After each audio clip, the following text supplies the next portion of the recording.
안녕하십니까? 오늘 또 평신도 성경대학 네 번째 강의에 함께 하신 여러분을 진심으로 환영하고 축복합니다. 제가 잠깐 기도하고 시작하겠습니다. 사랑과 은혜가 충만하신 여호와 하나님 아버지 감사합니다. 하나님 오늘 또 우리가 하나님의 말씀을 듣고 하나님의 말씀을 따르는 삶을 살기 원합니다.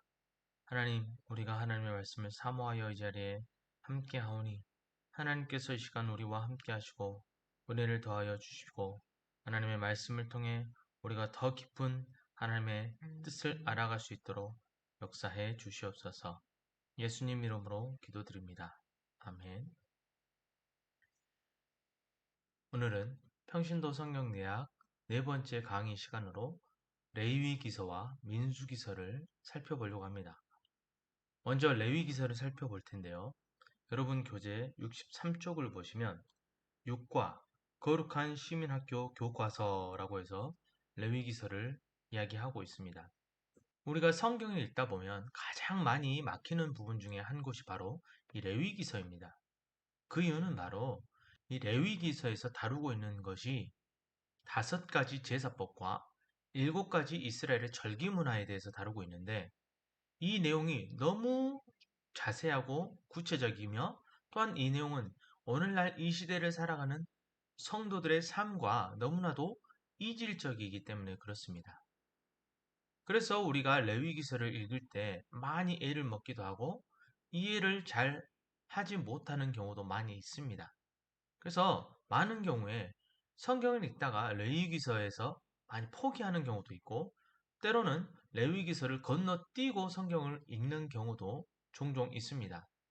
그런데 우리가 여기에서 한 가지 기억해야 할 부분이 무엇이냐면 그렇다면 하나님께서는 이 레위기서를 무엇 때문에 이렇게 자세하게 꼼꼼하게 하나님의 백성들에게 그것도 이 시대를 살아가는 오늘날 크리스찬들에게 이 말씀을 성경으로 주셨을까라는 부분입니다. 하나님께서는 그저 아무 이유 없이 성경을 우리에게 주시지 않으셨다라는 겁니다. 우리에게 주신 그 말씀은 분명히 우리 안에 어떠한 의미를 가지고 있고 우리에게 어떠한 메시지를 전달하기 위함이라는 것이죠. 그러면 레위기서가 우리에게 주는 메시지는 과연 무엇일까요? 오늘날 이 시대를 살아가는 우리의 삶과 너무나도 동떨어진 모습처럼 보여지는 이 레위기서에서 담고 있는 이 시대를 살아가는 크리스천들에게 하나님께서 주시는 메시지란 과연 무엇일까요?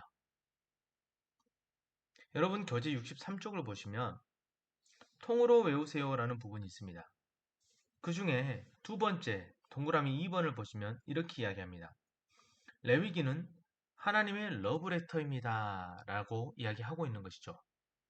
레위기서를 이런 식으로 접근을 해보면 어떨까 싶습니다. 예로 하나밖에 없는 외동딸을 금지옥염 키워왔던 부모 입장에서 이제 이 딸을 시집을 보내야 하는데 그동안 집에서 데리고 있으면서 아무것도 해보지 않은 딸이 결혼을 하겠다는데 부모 입장에서 특히 어머니 입장에서 하나부터 열까지 다 걱정이 되는 겁니다. 이 아이가 결혼을 해서 과연 밥은 해 먹을 수 있을 것인지 그리고 남편은 제대로 챙겨줄 수 있을 것인지 살림은 제대로 할 수 있을 것인지 여러 가지 하나부터 열까지 다 걱정이 되어지는 것부터 뿐입니다. 그래서 이 딸의 결혼식을 앞두고 어머니가 딸의 결혼 생활을 생각하며 편지를 적기 시작합니다. 그리고 그 편지를 적어서 드디어 자신의 딸이 결혼하는 그날 그 딸에게 봉투를 하나 건네줍니다. 그 봉투를 받은 딸이 엄마 이게 뭐야? 라고 물었을 때 너가 결혼 생활을 하면서 정말 힘들고 지칠 때 그때 이걸 한번 열어봐 라고 이렇게 엄마가 편지를 전해 주었습니다. 그 편지를 받은 딸이 결혼 생활을 하는 도중 엄마가 주었던 그 편지의 내용을 잊어버리고 있다가 생각지도 못한 여러 가지 어려움으로 인해서 마음이 외롭고 힘들고 아픈 상황들을 겪게 되어지고 그 순간 결혼식장에서 어머니가 주었던 그 편지 봉투를 생각을 하게 되어지는 것이죠. 그리고 그 편지 봉투를 열어보았더니 어머니의 그 사랑이 편지 봉투 안에 고스란히 담겨 있었습니다. 그것은 무엇이냐? 이 편지의 내용에는 어떻게 밥을 해야 할 것인지, 그리고 빨래는 어떻게 해야 할 것이고, 살림은 청소는 어떻게 해야 할 것이고, 빨래를 삶을 때는, 설거지를 할 때에는 여러 가지 살림에 필요한 하나에서 열 가지의 자질구레한 모든 내용들이 그 편지 안에 담겨져 있었다는 것이죠. 그리고 그 편지의 내용을 받아 읽던 그 딸은 하염없이 눈물을 흘립니다. 그 안에서 어머니의 그 사랑을 느꼈던 것이죠. 이것과 마찬가지로 레위기서는 하나님께서 하나님의 백성들에게 어떻게 하면 하나님과 이스라엘 백성들 사이에서 약속되어진 거룩한 백성, 제사장 나라로서의 삶을 살아갈 수 있을 것인지, 어떻게 하면 이스라엘 백성들이 하나님 앞에 더욱 가까운 삶을 살아가고 하나님과 더욱 긴밀한 교제 가운데서 살아갈 수 있을 것인지를 하나에부터 열까지 자세하게 기록해 놓은 것이 바로 이 레위기서다. 그리고 이것은 하나님께서 하나님의 택함받은 백성들에게 50일간 기록하여 주신 사랑의 편지였다라고 생각을 해 보신다면 레위기서에서 다룬 내용들이 무엇 때문에 그렇게 자세하게 기록이 되어 있을 수밖에 없었는지를 우리가 이해할 수 있다라는 것이죠. 5가지 제사법과 7가지 절기를 통해서 그것도 아주 자세하게 기록하심으로 인해서 하나님께서는 그 안에서 하나님의 사랑을 전하기 원하셨다라는 겁니다. 그 안에서 하나님의 사랑이 하나님의 택함 받은 백성들에게 충분히 전해지기를 원하셨다라는 거예요. 그 5가지 제사법과 7가지 절기가 가지는 의미, 하나님이 이것을 통해서 이스라엘 백성들에게 전해주시고자 하는 그 메시지가 무엇인지를 이제 살펴보고자 합니다. 여러분의 교재 63쪽 통으로 읽는 센스 그 중간 부분에 레위기는 하나님께 나아가 어떻게 제사 드려야 하는지 그 방법이 집중적으로 기록되어 있는 책입니다. 하지만 레위기는 제사장들만 읽어야 하는 제사법 참고서가 아닙니다. 하나님께서는 레위기에 나오는 여러 제사를 통해 인간들이 범죄했을 때 하나님께 용서받는 길을 알려주셨다라는 것이죠. 다시 말하면 하나님께서는 이 5가지 제사법이라는 것을 통해서 이스라엘 백성들이 하나님께 용서받을 수 있는 그 길을 알려주셨다라는 것입니다. 즉 이것은 죄로 인해 실패한 우리들을 하나님께서 다시 패자부활전으로 불러주신 것과도 같은 것이고 예수님께서 십자가상에서 다 이루었다라고 말씀하시기까지 그 제사법은 유용했던 것입니다. 또한 사람들이 이 세상에서 하나님을 잘 섬기며 건강하게 살아갈 수 있도록 여러 가지 방법을 자세하게 말씀해 주신 시민학교 교과서가 바로 이 레위기서라는 것이죠. 그래서 통포인트를 보시면 레위기를 통해 하나님께서는 5가지 제사법을 주십니다. 5가지 제사는 하나님과 이스라엘 백성의 더 깊은 만남을 위한 제안입니다. 그리고 그 핵심은 용서하고 싶어 하시는 하나님이라는 것이죠. 이게 중요합니다. 하나님께서 제사법을 통해서 죄 사함, 즉 용서받을 수 있는 그 길을 인간에게 알려주셨는데 그 내용이 너무나도 구체적이고 자세할 수밖에 없는 이유는 그게 굉장히 중요한 것이고 그 안에 하나님의 마음이 녹아져 있는데 바로 어떠한 마음이냐? 어떻게 해서든 하나님은 인간을 용서하시기 원하신다라는 겁니다. 그렇기 때문에 한 사람이라도 더 회개하고 돌아와서 이 제사법을 통해서 하나님 앞에 용서받는 삶을 살아가기 원하시기 때문에 그토록 중요하게 생각하는 부분이기 때문에 하나님께서는 거듭해서 강조하고 굉장히 자세하게, 굉장히 구체적으로 이것을 말씀해주고 있다라는 것이죠. 이 안에서 우리가 한 가지 더 확인할 수 있는 것은 무엇이냐면 하나님께서는 인간의 있는 그대로를 인정해 주신다라는 것이죠. 인간은 언제든 죄를 지을 수 있는 존재임을 하나님께서는 이미 알고 계시고 그런 인간에게 용서받을 수 있는 방법을 알려주시겠다는 것이 바로 이 레위기서의 핵심이라는 것입니다. 그러한 의미에서 1번 5가지 제사를 우리가 먼저 살펴보겠습니다. 5가지 제사를 3가지 방법으로 라고 해서 레위기 1장에서 7장까지 내용을 살펴보면 여러분 교재 64쪽에 5가지 제사법은 쉽게 말해 하나님과 인간들과의 만남의 절차라는 것이죠. 제사장 나라의 제사에는 인생들을 향한 하나님의 마음이 깊숙이 담겨 있습니다. 죄 지은 인간은 제사를 통해 하나님께 용서를 받을 수 있습니다. 그러므로 제사는 은혜의 통로인 것이죠. 하나님의 용서는 누구든지 차별이 없다는 것이죠. 그리고 무슨 허물이든지 사함을 얻는다라는 것입니다. 이러한 용서를 위한 5가지의 제사법, 그 중에 첫 번째가 바로 번제입니다. 번제의 의미는 뭐냐? 자신의 생명을 하나님께 드린다는 거예요. 자신의 생명을 대속하는 의미가 번제의 의미입니다. 그리고 2번째 제사법은 소제입니다. 소제는 자신의 모든 물질을 하나님께 드리는 헌신의 의미가 바로 소제입니다. 우리가 헌신에 대해서 이미 한번 살펴본 적이 있습니다. 출애굽기에서 이미 살펴봤듯이 헌신은 하나님께 나아감을 이야기하는 것이죠.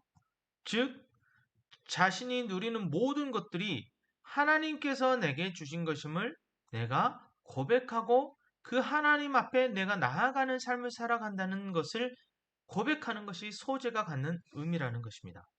그리고 3번째는 바로 화목제입니다.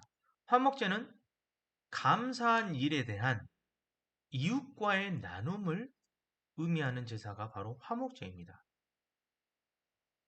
중요한 것은 이웃과 나눈다라는 거예요. 이웃들과의 화목을 위해서 내가 감사를 통해 이웃들과의 나눔을 갖는 것, 이게 화목제의 의미라는 것이죠. 그리고 4번째는 속죄제입니다. 속죄제는 내가 죄를 범하여 하나님과의 관계에 문제가 생겼을 때 드리는 것이 속죄제입니다. 쉽게 이야기하면 하나님과의 관계 회복을 위해 드리는 것이 속죄제라고 이해하시면 되겠습니다. 그리고 마지막으로 속건제는 하나님의 것이나 이웃의 것에 해를 가했을 때 드리는 것.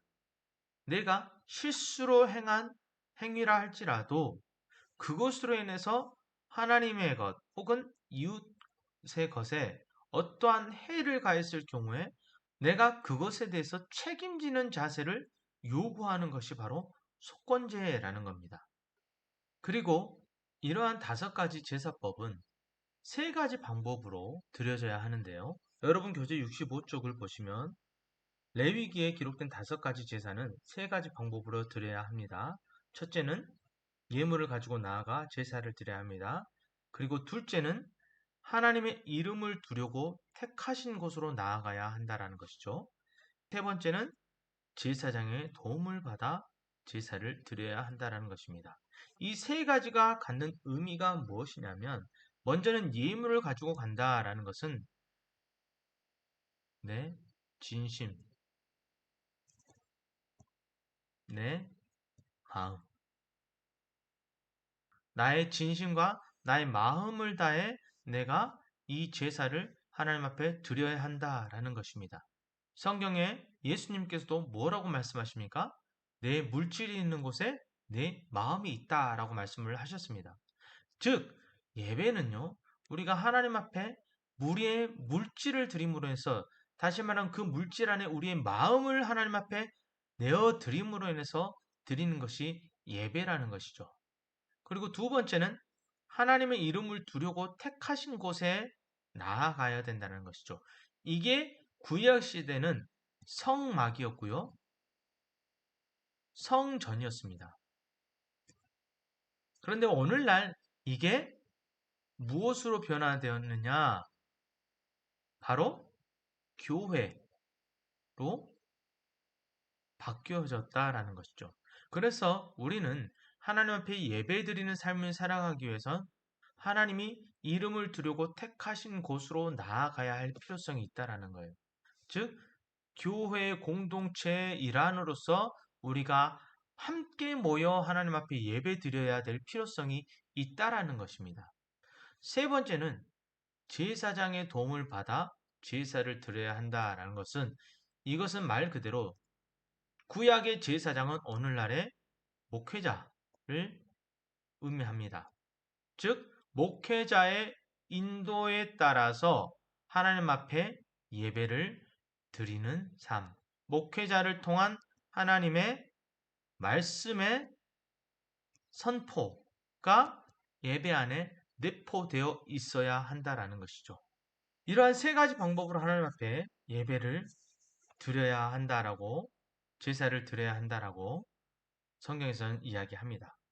그리고 나서 레위기 8장에서 9장을 통해서는 이제 제사장 위임식과 첫 번째 제사의 내용을 다루고 있습니다.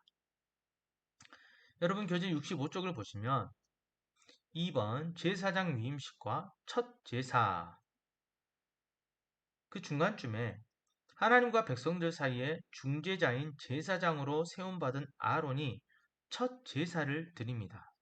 모세를 비롯한 모든 이스라엘 백성이 손에 땀을 쥐며 아론을 지켜보았을 것입니다. 아론이 첫 제사를 집례하고 나오자 불이 여호와 앞에서 나와 제단 위에 번제물과 기름을 모두 사르고 백성들은 소리 지르며 엎드립니다. 하나님께서 아론이 집례하는 첫 제사를 기쁘게 받아주신 것입니다. 라고 이야기하고 있습니다. 아론이 이스라엘의 제사장으로서 하나님과 백성들 사이에 중재자의 자격으로 첫 제사를 하나님 앞에 드렸다라는 것이죠. 그 첫 제사의 감격이 있은 이후에 얼마 되지 않아서 우리는 안타깝게도 나답과 아비우 사건을 접하게 됩니다. 나답과 아비우 사건을 레위기 10장에서 이야기하고 있는데 여러분 교재 66쪽을 보시면 3번 나답과 아비우 사건이 있습니다. 나답과 아비우에게 하나님의 불이 내려와서 그들을 태워버리는 사건이 있었는데요.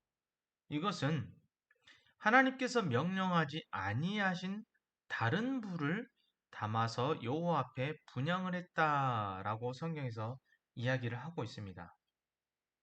하나님께서 명령하지 아니하신 다른 불을 담아서 하나님 앞에 제사를 드렸다라는 것은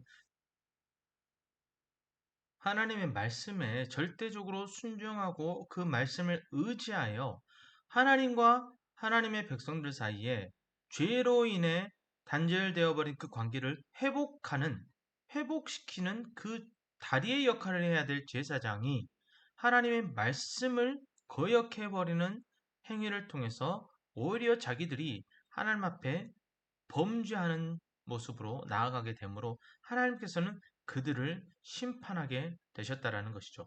그래서 하나님께서는 그러한 나답과 아비우에게 불이 여호와 앞에서 나와 그들을 삼켜버리는 그러한 징계를 내리셨다라는 것입니다. 레위기 10장 3절에서 6절, 7절 말씀을 보면 나답과 아비우의 죽음에 대한 아론을 향한 모세의 말이 나옵니다. 모세가 슬퍼하지 말라라고 이야기를 합니다. 두 아들을 잃은 아버지 아론에게 아들을 잃은 것으로 인해 슬퍼하지 말라라고 모세는 이야기하고 있다라는 거예요. 우리는 이것을 어떻게 이해해야 하는 걸까요? 이것이 우리에게 보여주는 것은 과연 무엇일까요? 아들을 잃은 아버지 아론의 입장에서는 당연히 슬퍼할 수밖에 없습니다. 그런데 제사장의 직분을 받은 직분자로서 사명자로서 아론에게 있어서 나답과 아비후의 사건은 그로 인해 너무나 과한 슬픔은 오히려 하나님의 뜻에 대한 불순종으로 표출될 수 있다는 것을 모세는 지적하고 있는 것입니다.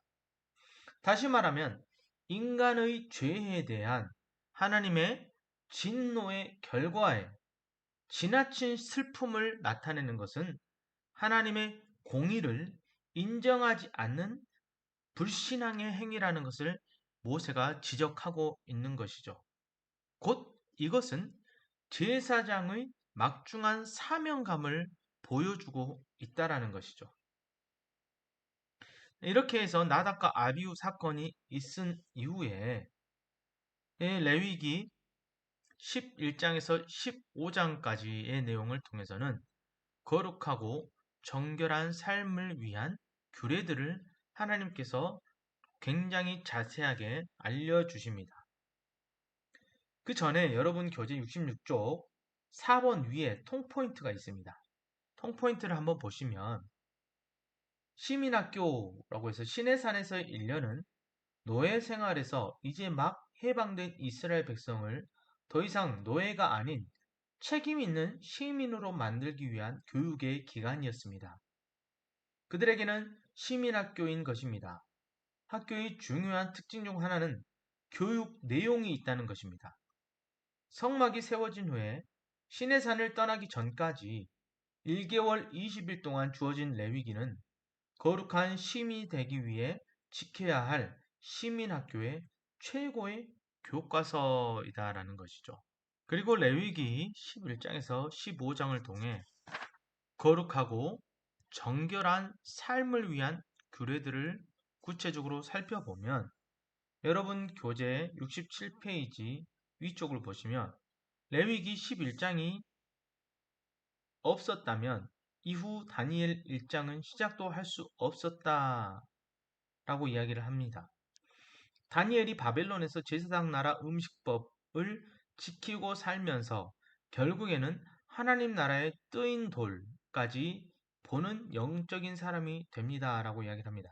다시 말하면 레위기서 11장에서 주어지는 먹어도 되는 음식과 먹지 말아야 할 음식, 다시 말하면 정한 음식과 부정한 음식에 대해서 하나님께서 레위기 11장을 통해서 율법으로 주십니다. 그리고 다니엘서에서 다니엘이 뜻을 정하여 왕의 음식을 먹지 않았다라고 했을 때 그 왕의 음식에는 이스라엘 민족들의 율법에서 부정하니 먹지 말라라고 하는 그러한 음식들이 포함이 되어져 있었다라는 겁니다. 그래서 레위기서 11장에서는 먹어도 되는 음식과 먹지 말아야 될 음식에 대해서 이야기를 하고요.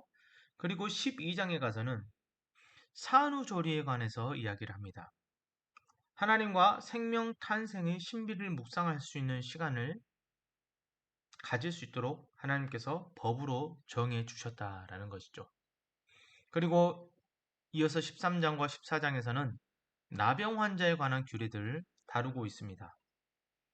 하나님께서는 나병의 경우 그 증상에 대해 116절이나 되는 긴 내용으로 꼼꼼하게 말씀하시면서 제사장에게 그 분별의 권한과 의무를 부여하고 분별 방법을 세밀하게 규정하십니다. 특히 병이 나았을 때 다시 이스라엘 공동체로 돌아올 수 있도록 그 절차를 규정하신 레위기 14장은 나병 환자들에게는 두말할 나위 없이 귀중한 복음이었다라는 것이죠. 이처럼 나병 환자에 대한 규례는 단순 나병 환자들을 이렇게 격리해서 따로 관리하고 구별해라 라는 것으로만 그치는 것이 아니고 그들이 이 나병에서 치유되었을 때 어떻게 다시 이스라엘의 백성 무리 안으로 속해서 들어갈 수 있는지에 대해서 그러한 부분을 자세하게 언급함으로 인해서 하나님께서는 나병 환자였다 할지라도 그들이 회복하였을 때 다시 하나님의 백성의 부류 그룹 안으로 들어올 수 있는 그 길을 열어주시고 그것을 나병 환자들에게 허락하신 것, 그것 자체가 이스라엘 민족들을 향한 하나님의 그러한 회복의 은혜, 회복의 마음이 이 안에도 충분히 담겨져 있음을 우리가 살펴볼 수 있습니다. 그리고 여러분 교재 67쪽을 보시면 레위기 15장 생명을 위한 선물이라는 부분이 있습니다. 하나님께서 약속하신 생육과 번성의 복, 그리고 가정의 평화와 안정은 건전한 성생활을 통해서 이루어질 수 있습니다. 하나님께서는 복으로 주신 성이 무분별하게 사용되는 것을 미리 방지하시고자 여러 가지 규례를 말씀해 주십니다. 이러한 것들이 바로 레위기서 15장에서 언급이 되어 있습니다. 그리고 여러분 교재 68쪽을 보시면 속죄일이 있습니다. 레위기 26장에서 이야기하고 있는데요. 이 속죄일은 다른 말로 이야기하면 제사장의 자기 반성의 시간이다 라고 이야기할 수 있습니다. 무슨 말이냐면 제사장은 성소에 들어가기 전에 먼저 자신을 위한 속죄제를 먼저 드리도록 하나님의 명령을 받았습니다. 그 이유인즉슨 아무리 제사장이라 할지라도 하나님의 속성, 다시 말하면 하나님의 거룩하심 앞에 죄 있는 모습으로 제사장도 설 수 없기 때문에 그렇습니다. 제사장의 직무는 죄로 인해서 단절되어 버린 하나님과 이스라엘 민족들 사이의 관계를 연결해주는 다리의 역할을 했던 것이 바로 제사장입니다. 그러한 관계의 회복을 위한 역할을 했던 제사장이 자신들의 죄로 인해서 하나님 앞에 이스라엘 민족들을 인도하기 이전에 하나님의 거룩하심으로 인해서 제사장이 먼저 죽어버리는 불상사가 생기지 않도록 하시기 위해서 하나님께서는 제사장 자신을 위한 속죄제를 먼저 하나님 앞에 드리고 나오게끔 하셨다라는 것이죠. 그리고 1년에 한 번 제사장은 지성소에 들어가는 날로서 이 속죄일을 지켰다라는 것이죠. 그리고 제사장이 온 백성의 죄를 위해 중보했던 날이 이 속죄일이기도 하고요. 또한 이스라엘 백성이 스스로를 돌아보는 날이 이 속죄일의 개념이기도 했다라는 말입니다. 다시 말하면 이스라엘 백성이 스스로를 돌아보았다라는 것은 하나님께서 이스라엘 백성들에게 그동안 주셨던 그 은혜들을 이 속죄일에 다시 한번 돌아보면서 하나님의 은혜를 기억하고 하나님 앞에 감사하며 하나님의 영광을 위한 삶을 살았던 것이 바로 속죄일의 개념이라는 것이죠. 이러한 속죄일에 대해서 이야기를 하고 있습니다. 그리고 이어서 레위기서 17장에서 22장까지는 거룩에 대해서 이야기를 합니다. 그런데 우리가 기존에 알고 있는 거룩이란 바로 구별됨을 이야기하는 것이었죠. 구별됨은 어떠한 구별됨이었습니까? 세상과 구별됨을 이야기하는 거였어요. 그런데 이게 전혀 틀렸다는 것이 아니고 성경에 전반적으로 흐르고 있는 특별히 레위기서를 통해서 하나님께서 하나님의 택함 받은 백성들에게 말씀하고 계시는 거룩, 내가 거룩하니 너희도 거룩할지어다 라고 말씀하실 때 이 거룩의 개념이란 곧 사랑이라는 것이에요. 이 사랑은 누구에게서부터 출발한 사랑입니까? 하나님에게서부터 출발한 사랑이라는 것이죠. 다시 말하면 하나님으로부터 전해진 우리에게 전해진 그 하나님의 사랑, 우리가 그 사랑을 받은 자로서 우리도 그 사랑을 나타나는 표현하는 삶을 살아야 되는데 그 사랑이 우리의 삶 속에서 행함으로 따라야 된다는 거예요. 말로만 하는 사랑이 아니고 행위로 실천되어지는 사랑. 근데 그 행위가 누구에게 실천되어지는 사랑입니까? 바로 우리의 이웃들에게 실천되어지는 사랑을 이야기한다라는 것이죠. 여기에서 이야기하는 이웃은 누구를 이야기할까요? 우리가 특별히 레위기서를 통해서 알 수 있는 이 이웃의 개념은 바로 고아나 과부, 또 이방에서 객된 자처럼 사회적 약자들, 이러한 사람을 하나님께서는 이웃이다라고 표현을 하고 있다라는 것이죠. 다시 말하면 하나님께서 이야기하시는 거룩, 하나님으로부터 출발하여 우리가 전해받은 그 사랑이 우리에게서 머무르는 것이 아니고 우리의 이웃들에게 행함으로 나타나야 되는데 그 이웃들은 바로 고아와 과부와 같은 사회적 약자들을 이야기하는 것이다. 그러한 사람들을 향해서 하나님이 우리에게 베풀어 주신 사랑이 이제 우리를 통해서 그들에게 실천으로, 행함으로 전달되어져야 한다라는 것이 바로 거룩의 진정한 의미다라고 이야기를 하고 있다라는 것이죠. 그리고 나서 레위기 23장에서 27장까지는 이스라엘의 절기 문화에 대해서 이야기를 함과 동시에 두 가지의 미래를 이야기하고 있습니다. 이스라엘에는 7가지의 절기 문화가 있습니다.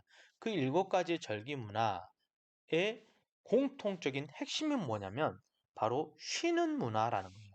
쉼을 얻는 문화가 바로 이 7가지 절기 문화의 핵심이라는 것이죠. 근데 이 쉼은 단순히 육체적인 쉼만을 의미하는 것이 아니고 우리의 영적인 안식을 포함하고 있다는 것이죠. 그리고 또한 이 절기 문화가 가지고 있는 의미는 바로 약자를 위한 문화라는 것이죠. 우리가 앞에서 이 거룩에 대해서 이야기를 할 때 이 거룩이 실체적으로 행해져야 될 대상이 누구였습니까? 사회적 약자들이었죠. 그런데 또한 이 이스라엘의 절기 문화에서 이 문화의 실질적인 수혜자들이 누구냐? 바로 사회적인 약자들이라는 거예요. 무슨 말이냐면 하나님께서는 이스라엘 민족들을 통해서 절기를 통해 그들을 육체적으로 쉬게 할 뿐만 아니고 영적인 하나님과의 안식의 교제를 누리길 원하십니다. 그 쉼을 통해서 하나님께서는 이스라엘 백성들에게 요구하시는 것이 있습니다. 바로 하나님의 은혜를 기억하는 거예요. 왜 쉼을 통해서 하나님의 은혜를 기억하라고 하느냐? 인간은 분주하면 하나님의 은혜를 돌아보지 못합니다.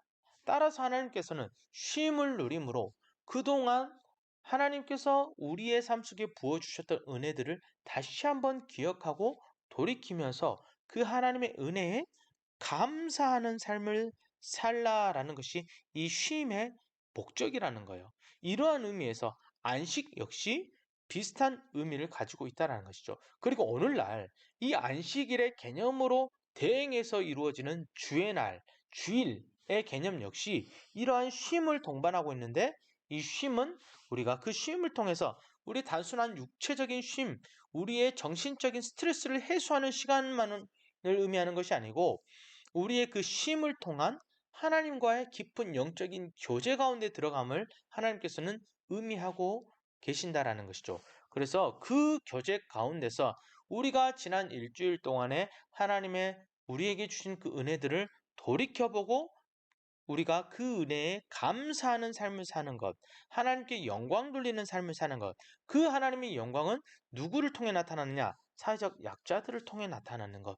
이게 바로 쉼의 본래적인 목적이고 하나님께서 이스라엘 민족들에게 절기를 주신 본래적인 의미라는 것이죠. 그리고 동시에 레위기서 26장을 계속해서 보시면 여러분의 교재 69쪽 7번에 하단을 보시면 이어지는 레위기 26장에서는 이스라엘이 하나님의 말씀대로 준행하며 살 때와 그렇지 않을 때에 어떤 일들이 있는지 두 가지 미래에 대해서 기록되어 있습니다. 라고 이야기합니다. 먼저는 하나님께서 주신 율법을 지켜 행할 때 하나님께서 주시는 두 가지 복을 이야기를 합니다. 그것은 무엇이냐? 바로 국방과 경제에 대한 복을 하나님께서 약속해 주시고 책임져 주신다라는 것이죠.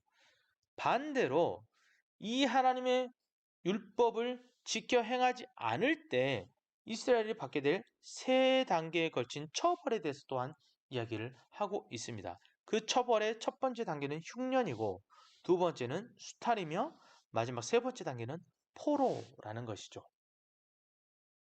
이렇게 해서 우리가 레위기서를 다 살펴보았고요. 이제 민수기서를 살펴보겠습니다. 우리는 지금까지 하나님의 마음이라는 제1마당을 통해 창세기의 내용을 살펴보았고요.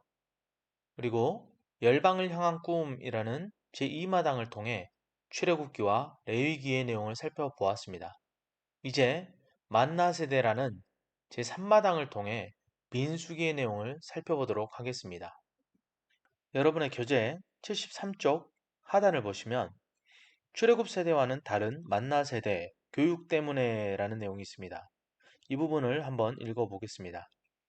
태어나면서부터 하나님이 주시는 만나를 먹으며 40년간 광야에서 자란 만나 세대들은 모세를 통해 하나님의 율법을 꼼꼼히 교육받습니다. 교육은 만나 세대가 이전 출애굽 세대와 다를 수 있었던 가장 큰 이유입니다. 민수기 1장에서의 첫 번째 인구조사와 민수기 26장의 두 번째 인구조사 사이에 교육이 이루어지고 있음을 큰 틀에서 정리한 후 구체적인 내용들을 채워나가며 공부해 봅시다 라고 이야기를 하고 있습니다. 민수기에는 두 번에 걸친 인구조사가 나옵니다. 그 첫 번째 인구조사와 두 번째 인구조사의 특징을 살펴보면 수적인 부분에 있어서는 별로 큰 차이가 나지 않는다는 것입니다. 그런데 첫 번째 인구조사와 두 번째 인구조사에서 가장 큰 차이점을 보이는 것은 바로 그 대상들의 질적인 차이라는 것이죠. 우리가 이 내용을 염두에 두고 민수기서를 한번 살펴보겠습니다. 여러분 교재 76쪽을 보면 통포인트가 있습니다. 통포인트 내용을 한번 읽어보겠습니다. 만나 세대의 형성. 민수기 1장의 인구조사는 창세기에서 아브라함에게 하신 자손에 대한 약속이 출애굽기 1장에 이어 이곳에서 구체적으로 어떻게 실현되는지를 보여줍니다. 민수기 전체에는 총 2번의 인구조사가 이루어지는데 그 대상이 각기 다릅니다. 인구조사를 실시한 목적은 첫째, 군대를 조직하기 위함이었습니다. 둘째, 약속의 땅 가나안에 들어가 땅을 분배하기 위함이었습니다. 셋째, 하나님께 제사를 드리기 위한 제사자의 수와 제사장의 수를 파악하기 위함이었습니다. 1번 출애굽 세대 인구조사와 진 배치를 보겠습니다. 민수기 1장에서 8장의 내용을 다루고 있는데요. 첫 번째 인구조사가 나옵니다. 첫 번째 인구조사는 그 수가 60만 3,550명이었습니다. 이 첫 번째 인구조사의 대상은 20세 이상으로 싸움에 나갈 만한 남자들의 수를 세는 것이었습니다. 또한 이스라엘 장로들의 숫자와 레위 지파의 1개월 된 사람들, 남자들의 숫자를 세는 것이 그 목적이었습니다. 그 이유는 바로 광야 생활을 위한 진편성과 진행을 위함이었고 또한 제사를 지내기 위함이었다라는 것이죠.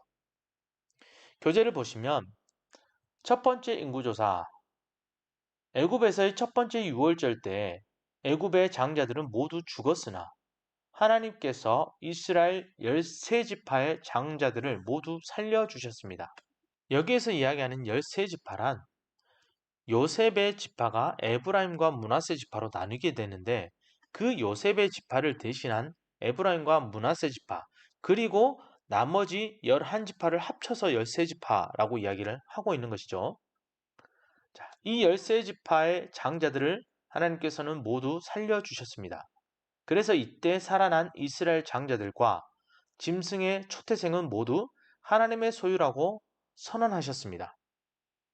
이후 하나님께서는 이스라엘 백성들을 1년 동안 시내 광야에 머물게 하시며 제사장 나라 교육 후에 그들에게 두 가지 방식으로 인구 조사를 하게 하십니다.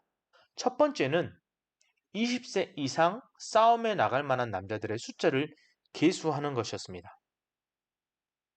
또한 두 번째는 이스라엘 장자들의 숫자와 레위 지파의 1개월 이상 된 남자들의 숫자를 계수하는 것이었습니다. 이렇게 해서 레위 지파를 제외한 12지파의 장자들의 숫자는 22,273명으로 계수가 됩니다.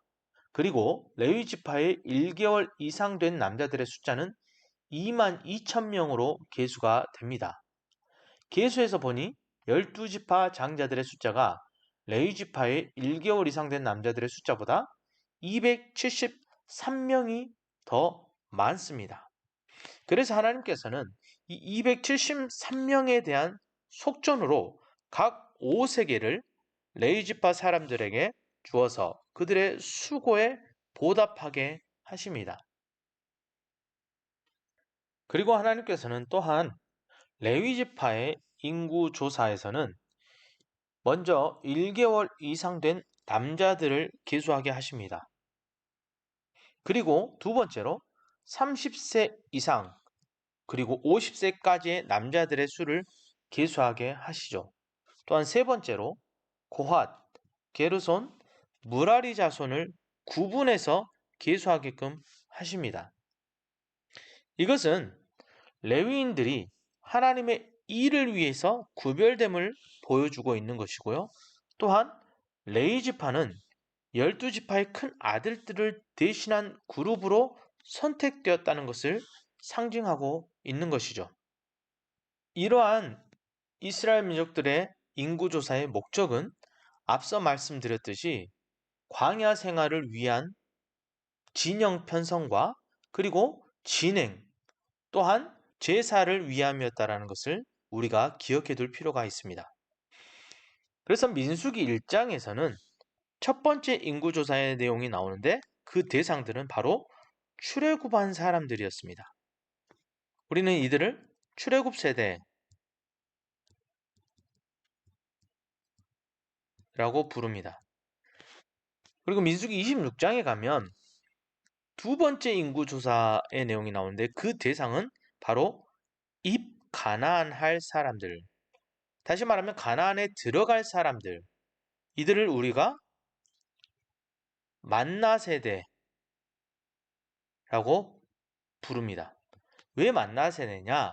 광야 40년의 생활을 이들이 겪으면서 하나님이 주시는 만나를 먹으며 그 만나를 먹음과 함께 모세로부터 신앙의 교육을 받은 세대라 해서 우리가 만나 세대라고 부르게 될 것입니다. 이처럼 인구조사를 한 이후에 이제 본격적으로 이스라엘의 진영을 구축을 하게 되는데요.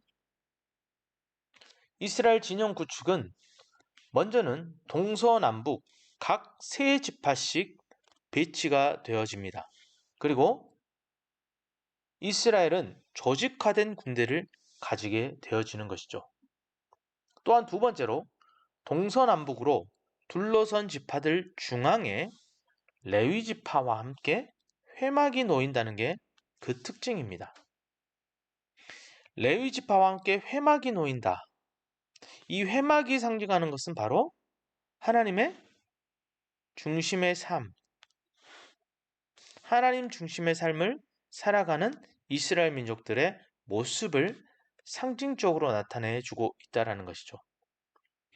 이스라엘 진영과 다른 민족 진영의 구별되는 차이점, 그것은 바로 중앙에 레위 지파와 함께 회막이 놓인다는 것이죠.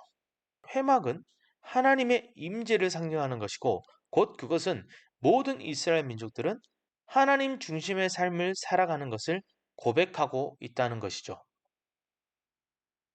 이스라엘의 진영 구축에는 이러한 특징이 있고요. 그리고 그 이스라엘의 진영을 우리가 좀 더 자세하게 표로 살펴보면 이러한 모습으로 진영이 구축이 되어 있습니다. 이러한 모습을 띠면서 진을 배치했다라는 것이죠. 이스라엘의 진 배치가 끝나고 나니 이제 드디어 본격적으로 1년 만에 시내산에서 출발을 하게 되어집니다. 여러분 교재 78쪽을 보시면 2번 1년 만에 시내산에서 출발이라고 있습니다.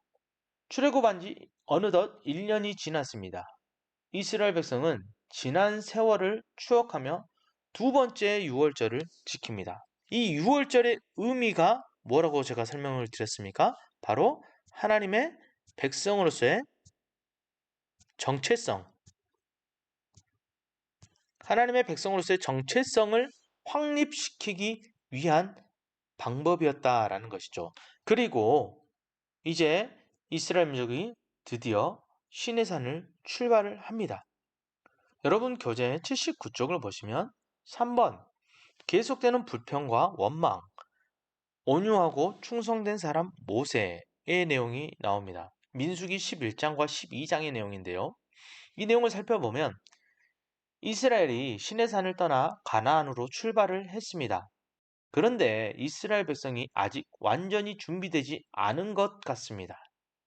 오랜 세월 애굽에서 노예로 살았던 백성을 인도하는 일이 얼마나 쉽지 않은 일인지 백성이 먹을거리를 가지고 모세를 원망한 것에 이어서 모세와 가장 가까운 사람들조차 모세를 비방했다라는 것이죠. 먼저는 먹을거리를 가지고 모세를 원망했다라는 것이죠. 그래서 하나님께서는 그들에게 메추라기를 주십니다.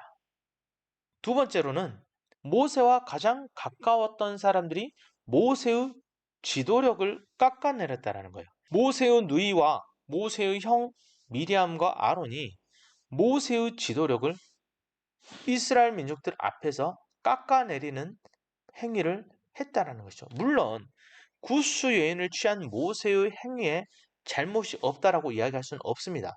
그럼에도 불구하고 이 부분에 대해서 미리암과 아론은 적어도 모세를 비방할 수 있는 위치가 아니었다라는 것이죠. 모세는 미리암과 아론에 의해서 세워진 이스라엘의 지도자가 아니고 하나님께서 택하시고 하나님께서 모세를 세우셨다라는 겁니다. 이러한 지도자 모세의 잘못은 이스라엘 민족들이 이렇다 저렇다 이야기할 것이 못 된다라는 겁니다. 오직 그것은 하나님만이 하실 수 있는 일이라는 거예요.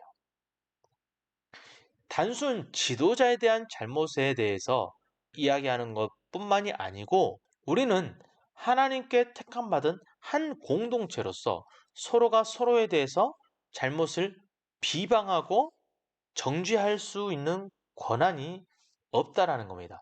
우리를 심판하실 수 있는 분은 유일한 하나님 한 분밖에 안 계시다는 것이죠. 이러한 사건으로 인해서 미리암이 나병에 걸려서 7일간 진영 밖에 머무르게 됩니다. 여러분 교재 79쪽을 이어서 보시면 모세는 자신에 대한 원망과 비방을 온유함으로 참았고 하나님께서는 그런 그의 권위를 세워주셨습니다. 모세는 온유하고 충성된 사람이었습니다. 라고 이야기하고 있습니다. 모세는 자신에 대한 원망과 비방을 온유함으로 참아냈다라는 거예요. 그리고 하나님께서는 오히려 이러한 모세의 권위를 세워주셨다라는 겁니다. 그러면 모세는 어떻게 이러한 온유함을 지닐 수 있었을까요? 그것은 바로 40년간의 광야 생활을 통해서 하나님으로부터 충분히 훈련받고 준비되어지는 과정을 거쳤기 때문에 그게 가능할 수 있었다라는 것이죠. 이러한 사건이 있고 나서 이제 민수기 13장과 14장의 내용을 보면 가데스 바네아 사건이 나옵니다. 가데스 바네아 사건이 나오는데 이 사건을 계기로 본격적으로 만나 세대의 시작이 되어지는 것이죠. 12명의 정탐꾼을 가나안 땅에 보냅니다. 그리고 40일 동안 정탐을 하게 합니다. 40일 동안 정탐을 하고 난 이후에 그 가나안 땅을 정탐한 정탐꾼들이 돌아와서 모세에게 보고를 하는데 그 보고의 내용이 10명의 보고와 2명의 보고로 나뉘게 되어지는 것이죠. 10명의 보고는 어떻습니까? 애굽의 노예 생활로 다시 돌아가자라는 것이었습니다. 이들은 무엇 때문에 이러한 보고를 하게 되었을까요? 여러분 교재 80쪽 위쪽을 보시면 10명의 지도자들은 거인들인 가나안 사람들과 견고한 성읍을 보고 겁에 질린 나머지 차라리 애굽의 노예 생활로 돌아가는 게 낫다고 주장을 합니다. 이들이 본 것이 무엇이라고요? 바로 가나안 사람들의 그 큰 몸짓, 거인들, 그리고 그 성읍들을 보고 겁에 질렸기 때문에 이러한 보고를 했다라는 것이죠. 그러면 두 명의 보고는 어땠습니까? 먼저 이 두 명은 누구와 누구입니까? 여호수아와 갈렙이죠. 이 둘은 뭐라고 보고합니까? 민수기 14장 9절을 보면 이렇게 이야기합니다. 그들은 우리의 먹이라. 그들의 보호자는 그들에게서 떠났고 여호와는 우리와 함께 하시느니라. 그들을 두려워하지 말라라고 이야기합니다. 여호수아와 갈렙 이 두 사람의 보고와 10명의 보고는 전혀 다른 보고로 갈라지게 됩니다. 그 이유는 무엇이었습니까? 이 10명은 가나안의 거인들과 그 성읍을 바라봤고 반대로 여호수아와 갈렙은 그들과 함께하는 하나님을 바라봤기 때문에 그렇다는 거예요. 10명은 가나안을 바라봤고 2명은 함께 하시는 하나님을 바라봤기 때문에 여호수아와 갈렙은 믿음으로 그 땅을 우리가 차지할 수 있다라고 고백할 수 있었다라는 것이죠. 결국 이 10명의 정탐꾼의 보고를 들은 이스라엘 백성들은 모세를 패하고 우리가 애굽으로 돌아가자라고 이야기를 합니다. 이 이스라엘 백성들의 선택은 하나님께서 이루신 위대한 출애굽 사건과 아브라함 때부터 500여 년간 꿈꾸어 오셨던 하나님의 그 원대한 계획을 송두리째 없었던 일로 하겠다라는 것이나 다름없었다라는 것이죠. 하나님의 그 원대한 계획이 무엇이었습니까? 바로 이스라엘 민족들, 다시 말하면 아브라함에게 약속하셨던 그의 후손을 통해서 제사장 나라 거룩한 백성을 만들어 가시겠다라는 그 하나님의 계획, 그것을 이스라엘 백성들은 하루아침에 송두리째 무시해버리고 없었던 걸로 되돌리자라고 이야기하는 것과 마찬가지의 결단을 내리게 되었다라는 것이죠.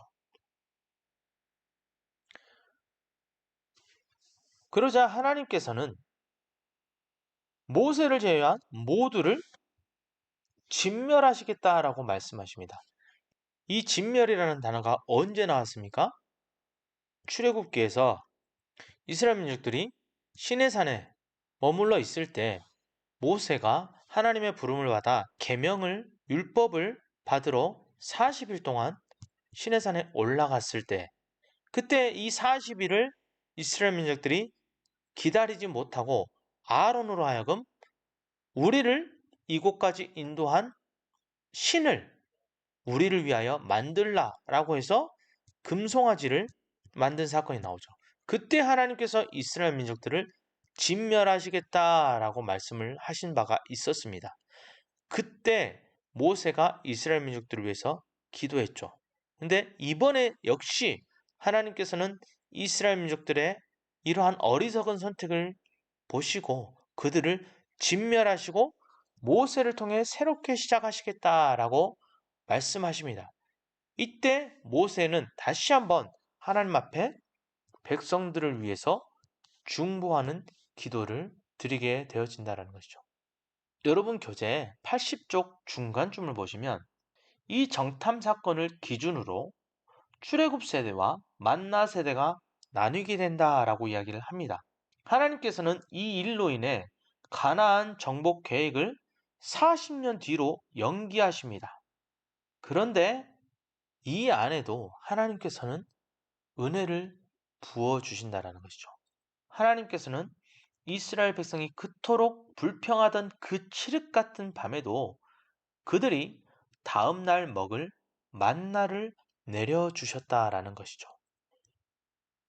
이것이 바로 진노 중에도 긍휼을 베푸시는 하나님의 모습이고 이것이 하박국 선지자가 고백하고 있는 모습이라는 것이죠. 여기서 우리는 세 가지 선택을 살펴볼 수 있습니다. 먼저는 이스라엘 민족들의 선택입니다. 이들의 선택은 애굽으로 돌아가자라는 거였죠. 애굽으로 돌아가자. 이러한 이스라엘 민족들의 선택에 의해서 두 번째로 하나님의 선택이 나오는데, 하나님의 선택은 바로 이들을 진멸하시겠다라는 것이죠. 이 하나님의 선택에 대해서 모세가 선택하는 내용이 나오는데, 하나님께 용서를 구하고 진멸이 아닌 징계를 모세가 선택하게 되는 것이죠. 징계와 함께 교육을 선택하게 되는 것이죠. 하나님은 결국 이 모세의 선택을 존중하시고 이스라엘 민족들을 40년간 광야에서 징계하십니다. 다시 말하면 출애굽 1세대들은 광야 40년의 세월 동안 모두 광야에서 자연사하는 징계를 받습니다. 이것은 곧 하나님의 약속의 땅에 들어가지 못하고 죽음을 맞이하는 것을 이야기하는 것이죠. 그리고 여러분 교재 80쪽 5번 레위인들의 반역을 보면 이제 가나안에 들어가지 못한다는 소식을 들은 이스라엘 백성은 자신들의 잘못을 깊이 반성하기보다는 가나안에 들어가지 못하게 된 결과만을 놓고 지도자 모세에게 불만을 드러냅니다. 특히 레위 지파의 고아 자손들 중 일부가 같은 레위 지파인 아론 가문과 제사장직을 맡은 일에 대해 불만을 가지고 일부 백성을 선동하여 모세에게 대항하는 당을 만들고 반역을 합니다. 모세에게 대항하고 반역하는 이유가 먼저는 가나안에 들어가지 못한다는 소식을 그들이 들었다는 것입니다. 그런데 이것은 전적으로 누구의 잘못입니까? 바로 그들의 선택이고 그들의 잘못인 거예요. 그런데 그들은 자신들의 그러한 잘못을 깊이 뉘우치고 반성하기보다는 결과론적으로 그들이 가나안 땅에 들어가지 못한다라는 그것만을 가지고 모세를 원망하고 있다는 겁니다. 이게 인간의 죄성으로 얼룩져 버린 어리석은 모습이라는 거예요. 자기의 잘못은 돌이켜보지 않고 오히려 그 결과물만을 놓고 상황을 원망하고 비판하고 정죄하는 것. 이것은 하나님 앞에 또 다른 죄의 모습이라는 것이죠. 두 번째로 그들이 모세에게 반역을 한 이유가 뭡니까? 그들의 교만 때문에 그렇다는 거예요. 고압 자손들 중 일부, 그리고 다단과 아비람, 이들은 루벤 지파입니다. 그리고 총회에서 택함받은 지휘관 250명이 당을 짓고 모세에게 반역을 합니다. 무엇 때문에 그렇습니까? 그들의 교만 때문이다. 어떠한 교만입니까?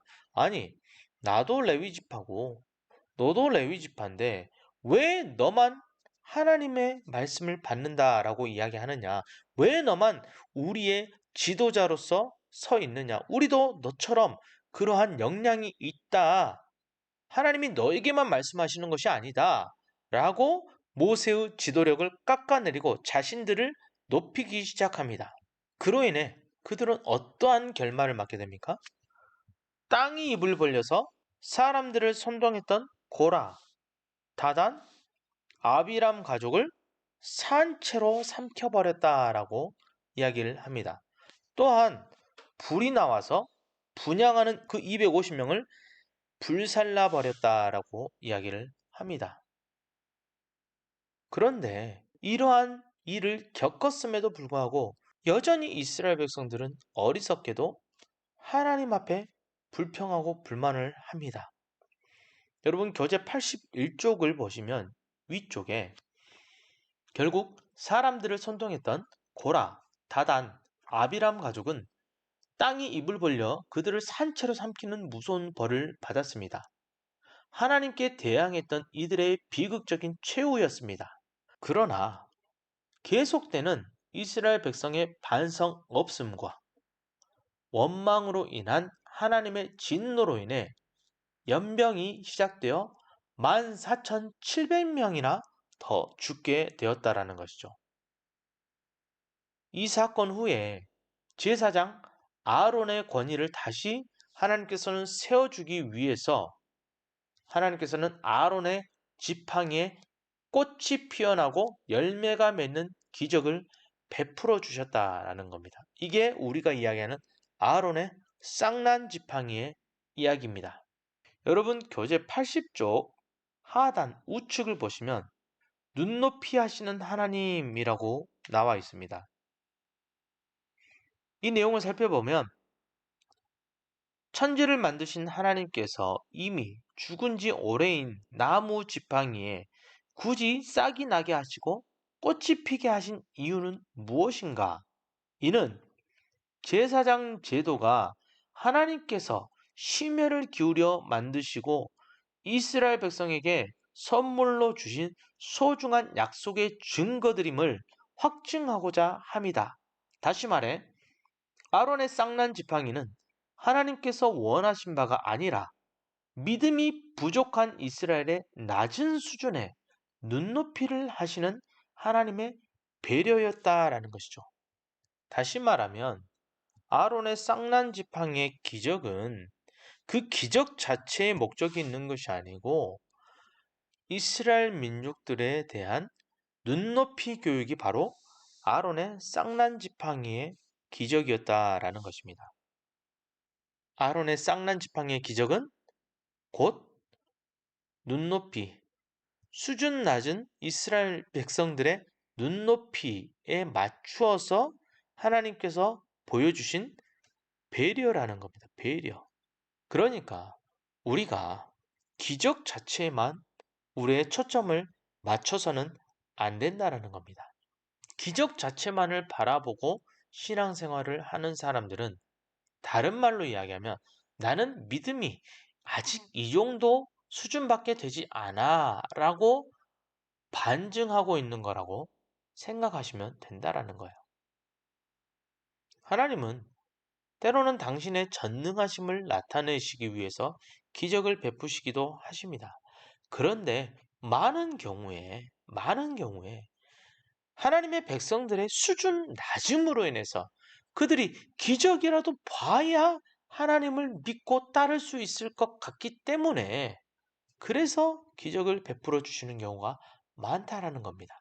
그러니 그러한 기적들만을 보고 쫓아가는 신앙생활을 하는 사람들의 모습이 얼마나 낮은 수준의 신앙을 가지고 있는 사람들인지 우리가 다시 한번 생각해 볼 필요가 있다는 것입니다.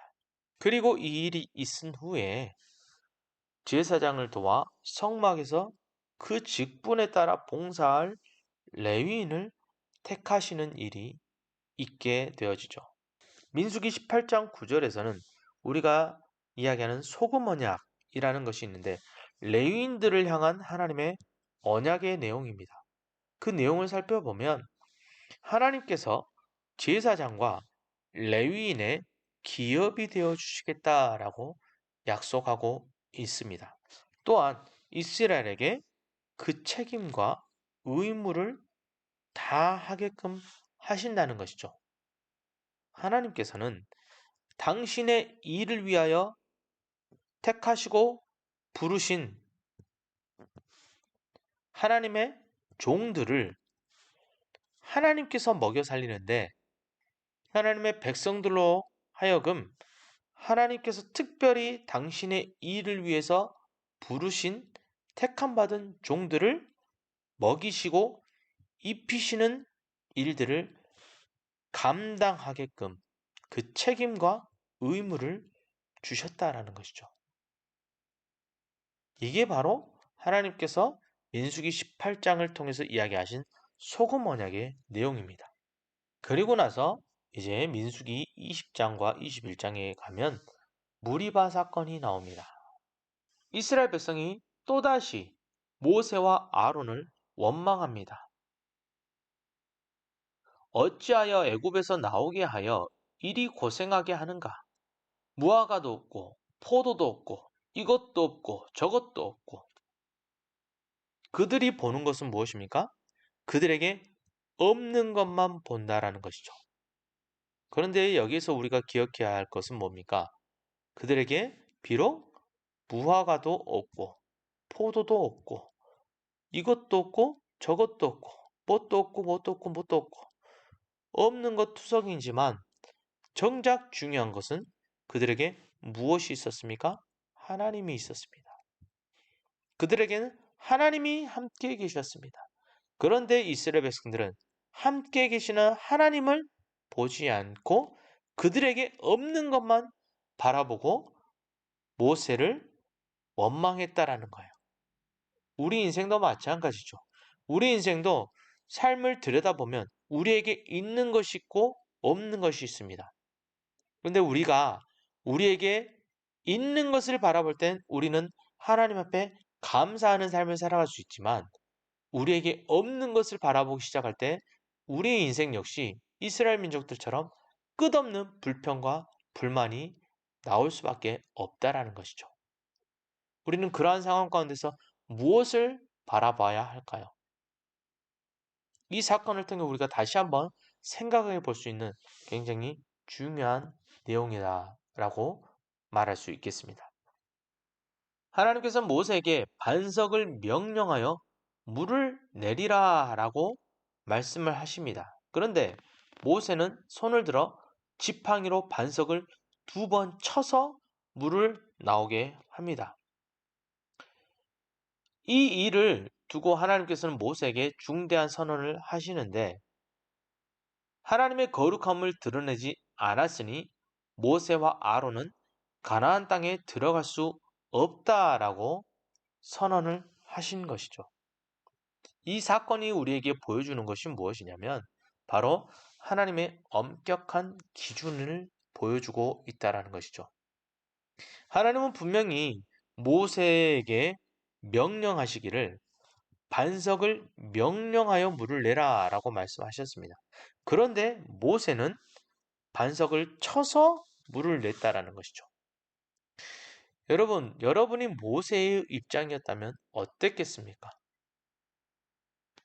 이스라엘 민족의 끝없는 불평과 불만을 받고 있는 모세. 아무리 모세가 온유한 사람이라 할지라도 광야 40년의 훈련 기간을 통해서 아무리 모세가 온유한 성품을 지닐 수 있게 되었다 할지라도 그 역시 인간입니다.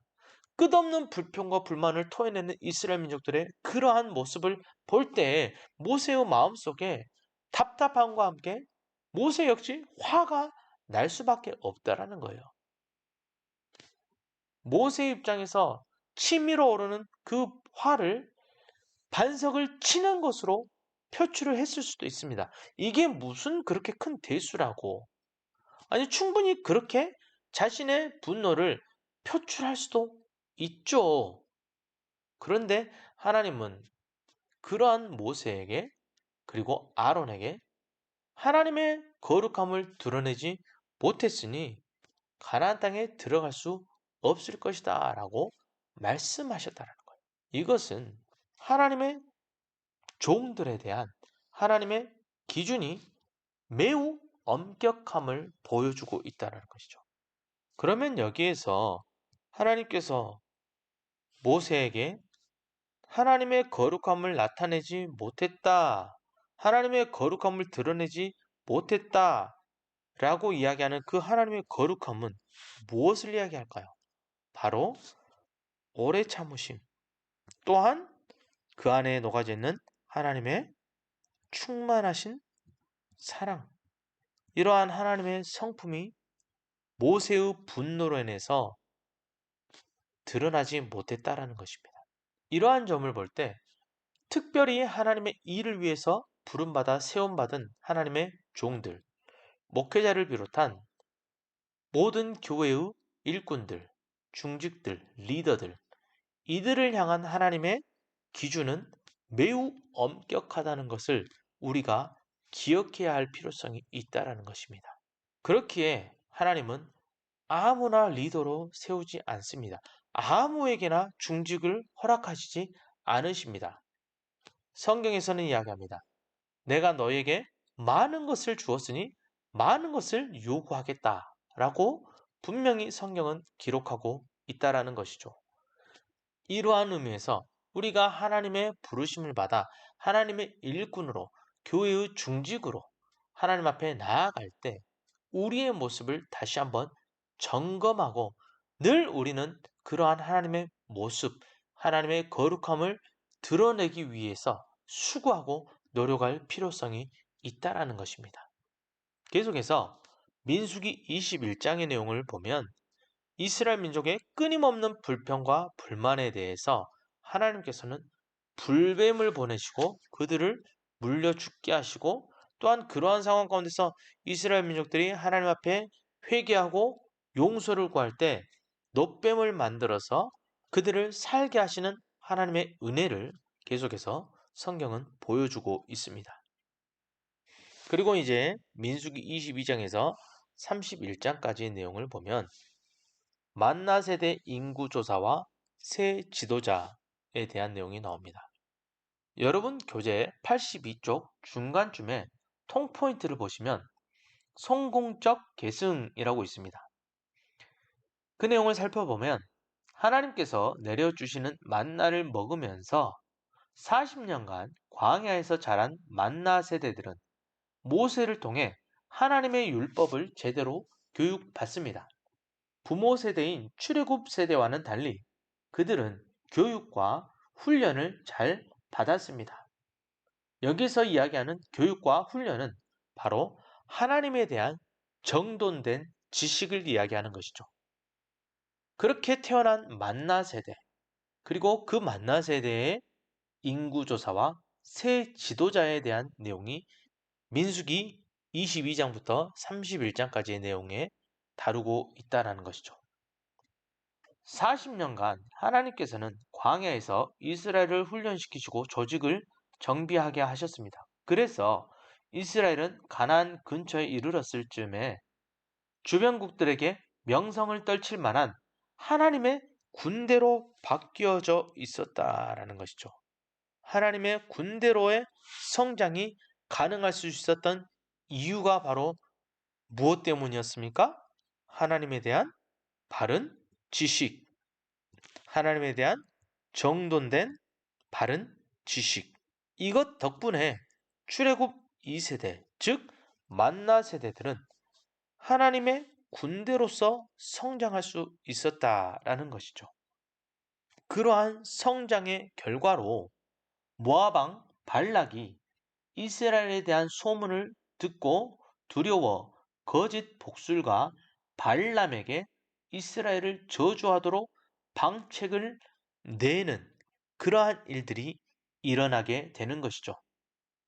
그런데 결국 모압 왕 발락의 계획은 숲으로 돌아가고 거짓 복술가 발람은 하나님의 뜻대로 이스라엘 민족을 축복하는 예언을 하게 되어집니다. 결국 이것이 우리에게 시사하는 바는 하나님의 세계 경영은 복술가가 잔꾀를 부리는 복술 예언으로 움직여지는 것이 아니라는 것을 보여주고 있다는 것이죠. 그리고 계속해서 민수기 25장에서는 이스라엘의 시팀에서의 음행 사건이 나옵니다. 이스라엘 자손이 미디안 여자와 음행하는 사건이 나오는데 이 사건을 통해서 이스라엘 진영에 연병이 퍼져서 2만 4천 명이 죽임을 당합니다. 이러한 이스라엘의 음행의 모습을 보고 비느하스가 미디안 여자와 그 이스라엘 자손을 창으로 찔러 죽이게 되어집니다. 이 일을 계기로 이스라엘 진영의 연병이 그치게 되어지는 사건이 있게 되어지는 것이죠. 그리고 계속해서 민수기 26장에 가서는 드디어 두 번째 인구조사가 이루어지게 되는데 이때 인구조사의 수는 60만 1730명이라는 개수가 되어지게 됩니다. 이 두 번째 인구조사의 목적은 무엇이냐? 바로 약속의 땅 정복과 정착을 위한 군대 조직 개편이 바로 그 목적이고, 두 번째 목적은 제사를 위함이었다라는 것이죠. 이때 이 두 번째 인구조사의 대상은 바로 만나 세대가 바로 이 두 번째 인구조사의 대상이 되어집니다. 여러분 교재 83쪽을 보시면 제일 위에 출애굽 세대 인구조사 이후 40년 만에 만나 세대를 대상으로 두 번째 인구조사가 실시된 것입니다. 제사장 나라의 인구조사는 제사를 최종 목적으로 두고 실시합니다. 전체 인구는 60만 1730명으로 1차 인구조사 때의 숫자 60만 3550명과 비교해 볼 때 큰 변동이 없습니다. 여러 가지 열악한 조건의 광야 생활 중에서도 하나님께서 함께하고 지키신 결과가 바로 그 숫자 속에 나타나고 있다라는 것이죠. 그리고 계속해서 모세의 마지막 사명, 그리고 만나 세대 1만 2천 명의 전쟁 승리의 내용이 나옵니다. 여러분 교재 83쪽 중간쯤을 보면 한편 자신의 죽음을 통보받은 모세는 하나님의 명령대로 여호수아를 새로운 지도자로 세우고 자신의 모든 존귀를 여호수아에게 돌림으로써 여호수아에게 힘을 실어줍니다. 모세는 지금까지 자신의 욕심을 위해 일한 것이 아니라 오직 하나님의 종으로 헌신했던 것이기에 자신의 역할에 만족하며 마지막까지 최선을 다합니다. 그리고 민수기 31장에는 모세에 있어 마지막 사명이라 할 수 있는 미디안과의 전쟁 기록이 상세히 담겨 있습니다.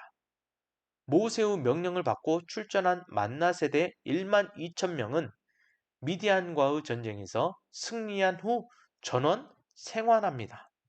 이때 하나님께서는 미디안과의 전쟁에서 큰 승리를 거둔 만나 세대 1만 2천 명에게 전리품의 분배 방식을 가르쳐 주십니다. 하나님께서 가르쳐 주신 전리품 분배의 원칙은 전쟁에 참가한 군인들과 이스라엘 공동체 모두 그리고 레위인들에게 고르게 분배하는 것이었습니다. 그리고 계속해서 민수기 32장부터 36장까지의 내용에서는 요단 동편 분배에 대한 내용이 나옵니다. 여기에서 루벤과 갓지파의 요구사항이 나오는데요. 그것은 바로 요단 동편의 땅을 자신들에게 분배해 달라라는 것입니다. 그리고 그 요구에 대한 조건을 내거는데 그 조건은 먼저 요단 서편의 모든 전쟁에서 자신들이 가장 앞서 싸우겠다. 즉 전쟁에 선봉을 쓰겠다라는 것을 조건으로 내겁니다. 그리고 두 번째로 내세운 조건이 바로 전쟁이 모두 끝날 때까지 그들이 집으로 돌아오지 않겠다라는 이러한 조건을 내걸게 되는 것이죠. 그리고 민수기 34장에 가서 보면 이제 가나안 땅의 구체적인 규모와 그 지역에 대해서 이야기를 합니다. 이것은 먼저 하나님께서 제사장 나라의 공간, 즉 땅을 법으로 정해 주셨다라는 것을 이야기하고요.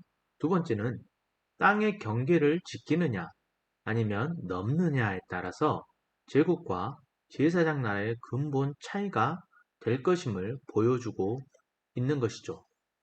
자, 이렇게 해서 우리가 민수기의 내용을 모두 살펴보았고요. 다음번에는 이제 신명기의 내용을 살펴보도록 하겠습니다. 수고하셨습니다.